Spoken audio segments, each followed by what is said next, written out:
Portfolio turnover ratio ઓછો હોવો જોઈએ.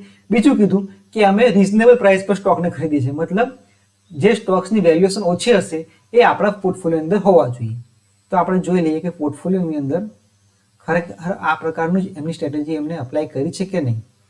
તો એમના જે પોર્ટફોલિયોના સ્ટોક્સ છે, માની લો કે પાવર ગ્રીડ છે તો 16.87, મતલબ વેલ્યુએશન ખૂબ રિઝનેબલ છે.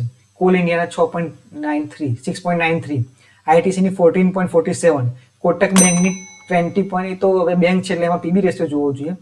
બીજા જો કોઈ જેમ કે આ મહિન્દ્રા એન્ડ મહિન્દ્રાની તો એક થોડીક હાઈ વેલ્યુએશન છે. માઇક્રોસોફ્ટમાં ઇન્વેસ્ટેડ છે એ લોકો.